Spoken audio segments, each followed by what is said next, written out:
Welcome students, myself Professor Vikrant Palatshah. I welcome all of you in my YouTube channel Professor Vikrant Palatshah's Education Hub. In this video, we are going to start the unit number 4 of our Financial Accounting second syllabus. It is Accounting for Leases. या व्हिडिओमध्ये आज आपण आपला विषय financial accounting second यातील unit क्रमांक 4 accounting for लीजेसला सुरुवात करणार आहोत. In this unit we have to learn all these points. या युनिटमध्ये आपण या सर्व मुद्द्यांचा अभ्यास करणार आहोत. Number 1, what is the meaning of lease. Lease म्हणजे काय हे सर्वप्रथम आपण समजून घेणार आहोत. Then we are going to study about the types of lease. त्यानंतर लीजचे विविध प्रकार कुठले याचा सुद्धा आपण अभ्यास करणार आहोत.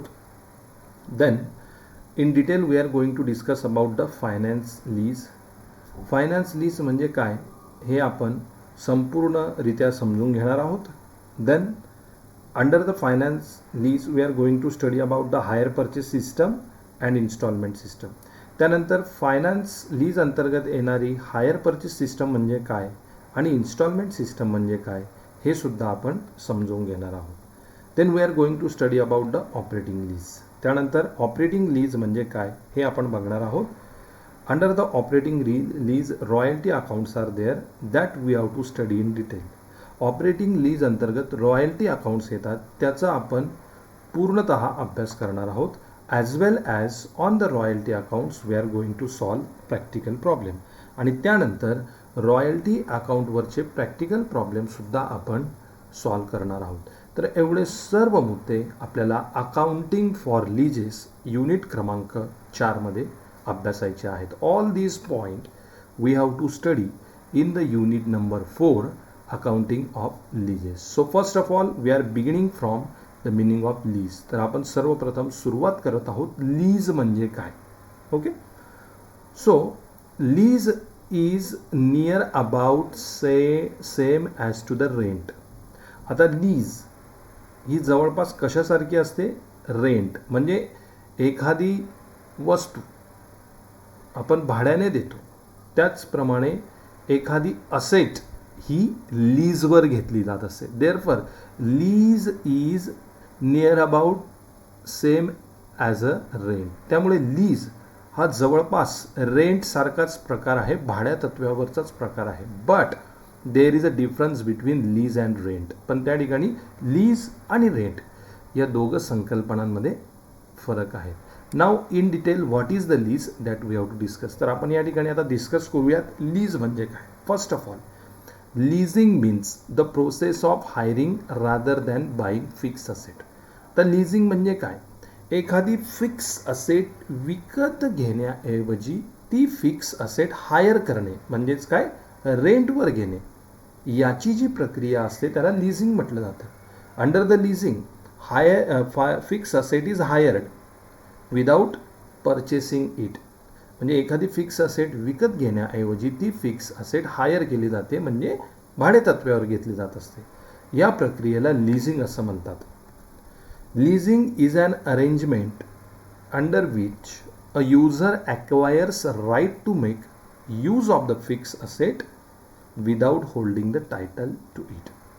आता लीजिंगच्या प्रक्रियेत काय केलं जातं. लीजिंगच्या प्रक्रियेत यूजर काय करतो, एखाद्या असेटचा वापर करण्याचे राईट यूजरला प्राप्त होतात. म्हणजे ती असेट यूजर ॲक्वायर करतो पण ती असेट यूजर होल्ड करत नाही. म्हणजे ती असेट यूजरच्या मालकीची नसते. फक्त यूजर ती असेट ॲक्वायर करतो, त्याचा कमर्शियल यूज करतो, पण ती असेट यूजर होल्ड करत नाही, विकत घेत नाहीत. अशा अरेंजमेंटला लीजिंग म्हटलं जात असतं. A lease is a contract between a lessor. Lessor is a owner and a lessee. Lessee is a user for the hire of specific asset for a specific period on payment of specified rentals. आता lease म्हणजे काय. Lease हा contract आहे, दोन पार्टीमधला contract आहे. Laser म्हणजे काय, owner म्हणजे मालक, अँड लेसी म्हणजे यूजर म्हणजे ज्याने असेट घेतलेली आहे किंवा जो असेटचा यूज करत आहे अशा दोन पार्टीमधला कॉन्ट्रॅक्ट म्हणजे लेसर म्हणजे जो असेटचा मालक असेल आणि लेसी जो असेट यूज करत असेल या दोन पार्टीमधला कॉन्ट्रॅक्ट म्हणजे लीज. आणि हा कॉन्ट्रॅक्ट का केला जातो? To hire a specific asset म्हणजे एखादी असेट हायर करण्यासाठी रेंटवर घेण्यासाठी हा कॉन्ट्रॅक्ट केला जातो फॉर अ स्पेसिफिक पिरियड. एखाद्या ठराविक कालावधीसाठी एखादी असेट हायर करण्यासाठी हा कॉन्ट्रॅक्ट केला जातो on payment of specified rental. आणि ज्या कालावधीसाठी जी असेट हायर केलेली आहे त्या असेटचा स्पेसिफाईड रेंट देण्यासाठी लेसर आणि लेसी म्हणजे ओनर आणि युजर ऑफ द असेट या दोन पार्टीमध्ये जो कॉन्ट्रॅक्ट झालेला असेल त्या कॉन्ट्रॅक्टला लीज असं म्हटलं जात असतं. So therefore lease is a contract made between lessor that is the owner and lessee that is the user of the asset for hiring that asset for a specific period and for a specified payment of rent. That contract is called as the lease. Lease हा lessor आणि lessee यांच्यामध्ये झालेला contract आहे की जो एखादी asset भाड्याने देण्याच्या संदर्भात असतो ठराविक वेळेसाठी आणि ठराविक रेंट पेमेंट करण्यासाठी. या कॉन्ट्रॅक्टला लीज असं म्हटलं जात असतं. The maximum period of lease according to law is for 99 years. आणि कायद्यानुसार लीजसाठी मॅक्झिमम पिरियड म्हणजे जास्तीत जास्त कालावधी किती वर्षांचा असू शकतो? 99 इयर्स. कायद्यानुसार 99 वर्षापेक्षा जास्त कालावधीसाठी लीजचा कॉन्ट्रॅक्ट होऊ शकत नाही. लीजचा कॉन्ट्रॅक्ट कायद्यानुसार जास्तीत जास्त 99 वर्षापर्यंत होऊ शकतो. Therefore the maximum period of lease according to the law is for 99 years. In this way it is the meaning of the lease. अशा प्रकारे या ठिकाणी आपण लीजचं मिनिंग समजावून घेतलेलं आहे. Now in the next type we have to discuss what are the types of lease. आता लीजचे प्रकार कुठले? Okay, types of lease. There are two types of lease. First one is the finance lease and second one is the operating lease. या ठिकाणी लीजचे दोन प्रकार आहेत. पहिले आहे फायनान्स लीज आणि दुसरं आहे operating lease. Now in detail we are going to study both these types. आता डिटेलमध्ये आपण हे दोघंही प्रकार या ठिकाणी अभ्यासूयात. First of all finance lease. आता फायनान्स लीज म्हणजे काय? A finance lease is also known by various names such as full payment lease, capital lease, long term lease and net lease. Finance लीजला full payment lease, capital lease, long term lease आणि net lease असं देखील म्हटलं जातं. Okay, these are the other names of finance lease. In this lease the contractual period between the lessee and lessor is generally equal to the expected full economic life of the asset. The finance lease अंतर्गत lessee आणि लेसरमध्ये जो contract होत असतो त्याचा कालावधी म्हणजे ज्या असेटच्या संदर्भात हा कॉन्ट्रॅक्ट झालेला आहे त्या असेटचं फुल इकॉनॉमिक लाईफ जेवढं आहे तेवढ्या कालावधीसाठी हा कॉन्ट्रॅक्ट होत असतो. फॉर एक्झाम्पल लेसरकडनं एखादी असेट लीजवर घेत असेल आणि समजा त्या असेटचं मॅक्झिमम इकॉनॉमिक लाईफ जर 50 वर्ष आहे तर लीज कॉन्ट्रॅक्ट हा किती वर्षापर्यंतचा असतो? 50 वर्षापर्यंतचा. Therefore under the finance lease the contract between lessor and the lessee is equal to the full economic life of the asset. Okay, the lessee is normally responsible for maintenance, insurance and taxes for the asset. जो contract finance lease अंतर्गत झालेला आहे त्यानुसार lessee हा असेटच्या संदर्भातील maintenance charges, insurance charges आणि taxes pay करत असतो. Maintenance, insurance and taxes regarding the asset it is the responsibility of Lacey in finance lease. Okay, thus this type of lease transfers substantially all the risk and reward incidental to ownership from the lessor to lessee. त्यामुळे असेटच्या संदर्भातले सर्व reward म्हणजे profit, त्याच प्रकारे सर्व प्रकारच्या risk म्हणजेच काही नुकसान होत असेल तर ते संपूर्णतः लेसरकडनं लेसीकडे या लीज अंतर्गत ट्रान्सफर होत असतं. All the risk as well as rewards related to the asset those are transferred from lessor to the lessee in the finance lease. Okay. Types of finance lease. आता या ठिकाणी फायनान्स लीजचे दोन प्रकार आहेत. There are two types of finance lease. Number A hire purchase system and number B installment system. Okay, there are two types of the finance lease. First of all, hire purchase system and second one is the installment system. Now in detail we are going to study both.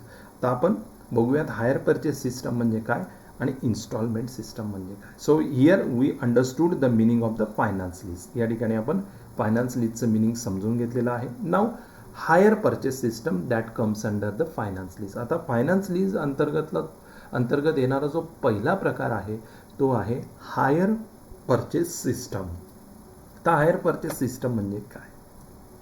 A hire purchase system is one when the seller delivers goods to a person known as hire purchaser with a condition that he will repay the price of goods inclusive of interest by installments and acquires the goods immediately, but the title of the goods is transferred only when the last installment is paid.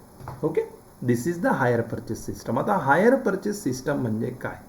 Higher purchase system म्हणजे अशी system की ज्या सिस्टममध्ये asset किंवा goods या ठिकाणी सेलरकडनं higher परचेसरला deliver केला जातो. म्हणजे जो ओनर असेल त्या ओनरकडनं परचेसरला गुड्स किंवा असेट या ठिकाणी डिलिव्हर केले जाते. दॅट कुठल्या कंडिशनवर, जो कोणी परचेसर असेल तो असेट किंवा गुडची संपूर्ण जी किंमत असेल ती इन्क्लुडिंग इंटरेस्ट कुणाला पे करेल, सेलरला पे करेल. इन्स्टॉलमेंटनुसार सर्व अमाऊंट जी असेल, प्राईस जी असेल ती इन्क्लुडिंग इंटरेस्ट म्हणजे जी मूळ किंमत म्हणजेच त्याला आपण म्हणतो प्रिन्सिपल प्लस इंटरेस्ट व्याज, हे दोघं मिळून इन्स्टॉलमेंट वाईज संपूर्ण किंमत परचेसर हायर परचेसर हा सेलरला पे करेल. आणि सर्व इन्स्टॉलमेंट पे केल्यानंतर म्हणजे संपूर्ण इन्स्टॉलमेंट पे केल्यानंतर शेवटचा इन्स्टॉलमेंट केल्यानंतर जी गुड्सची मालकी असेल, असेटची मालकी असेल ती सेलरकडून परचेसरकडे ट्रान्सफर होईल. या सिस्टमला हायर परचेस सिस्टम असं म्हटलं जातं. Now once again I am repeating. एकदा मी परत रिपीट करतो. Hire purchase system is the system.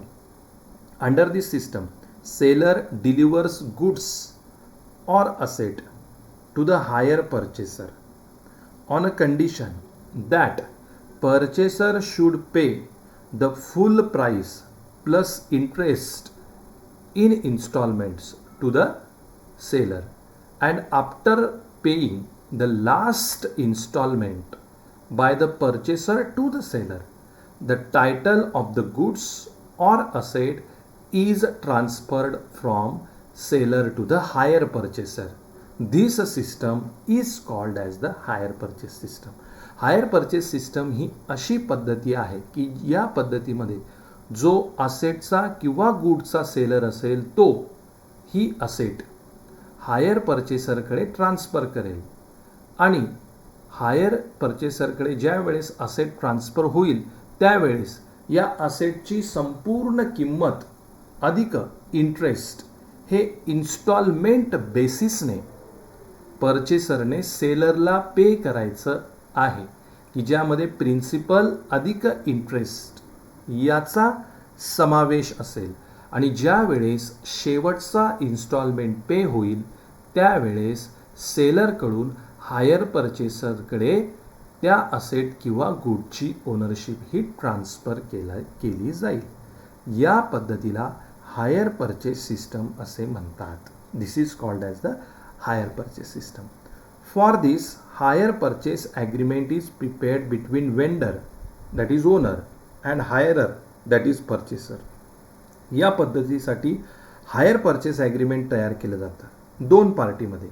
Vendor म्हणजे कोण? ओनर म्हणजे जो असेट किंवा गुड्सचा मालक आहे, अँड हायरर की ज्याने ती असेट परचेस केलेली आहे म्हणजेच काय? परचेसर.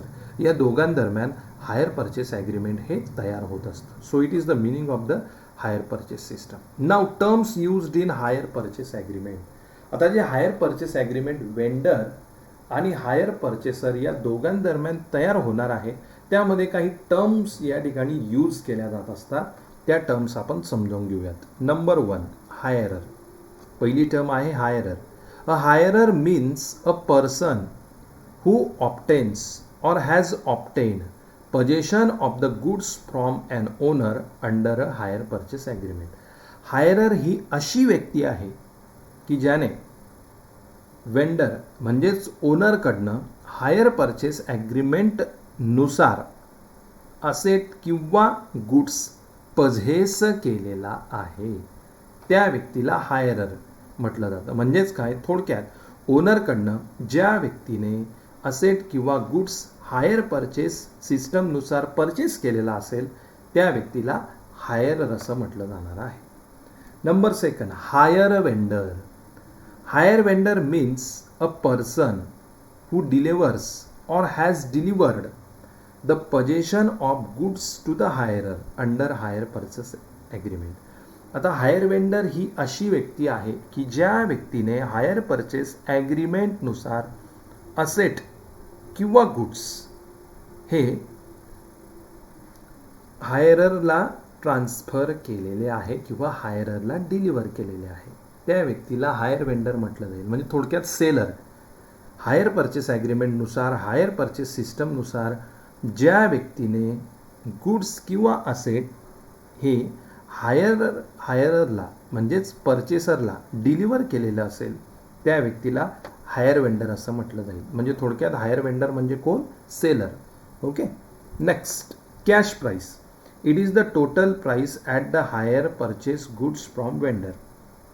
आता जी असेट किंवा जो गुड्स वेंडरने हायररकडे दिलेला आहे डिलिव्हर केलेला आहे त्याची टोटल प्राईस याला काय म्हटलं जाणार आहे? Cash price. The total price of the goods purchase on the hire purchase basis that is called as the cash price. म्हणजे हायर परचेस बेसिसनुसार जो गुड्स किंवा असेट परचेस केलेले असेल त्याची जी पूर्ण किंमत आहे त्या किमतीला काय म्हटलं जाणार आहे? त्या टोटल प्राईसला काय म्हटलं जाणार आहे? Cash price.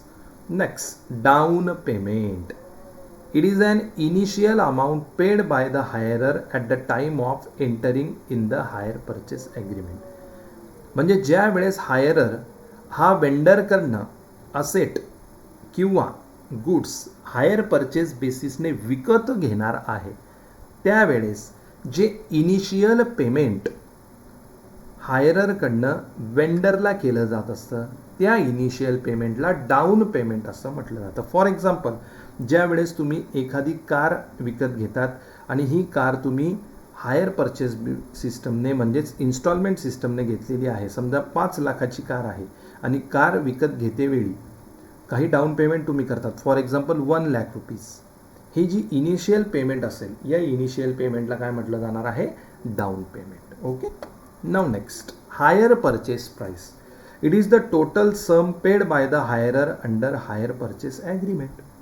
हायर परचेस ॲग्रीमेंटनुसार हायररला वेंडरकडे जी पूर्ण प्राईस पे करायची आहे असेटची त्या प्राईसला हायर परचेस प्राईस असं म्हटलं जाईल. म्हणजे परचेसर हायरर जी पूर्ण किंमत वेंडर म्हणजे सेलरला हायर परचेस ॲग्रीमेंटनुसार पे करणार आहे त्याला हायर परचेस प्राईस असं म्हटलं जाईल.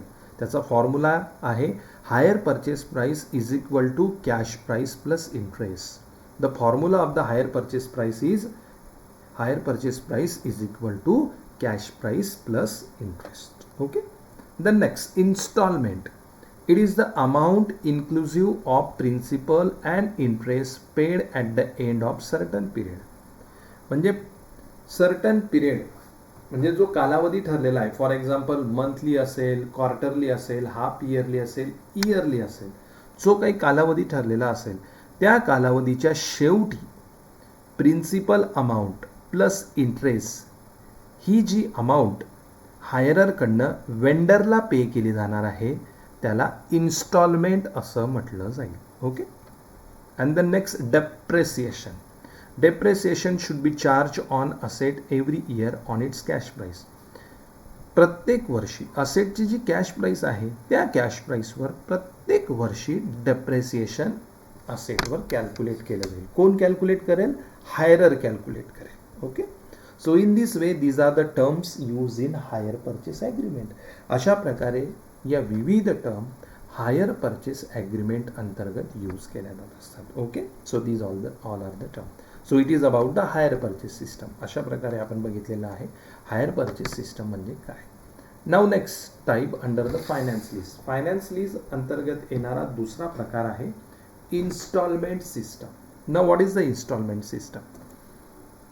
Under instalment system seller transfers the title of goods to the buyer immediately after the transaction has taken place. आता इन्स्टॉलमेंट सिस्टममध्ये जो सेलर आहे तो सेलर काय करतो? जी असेट किंवा गुड्स सेलर हा परचेसरकडे ट्रान्सफर करणार आहे त्याची मालकी इमिजिएटली ट्रान्झॅक्शन झाल्यानंतर सेलरकडनं बायरला म्हणजेच परचेसरकडे ट्रान्सफर केली जाते. कुठल्या सिस्टममध्ये? इन्स्टॉलमेंट सिस्टममध्ये. When we discuss about the hire purchase system, ज्यावेळेस आपण हायर परचेस सिस्टम विषयी डिस्कशन केलं त्यामध्ये काय बघितलं आपण?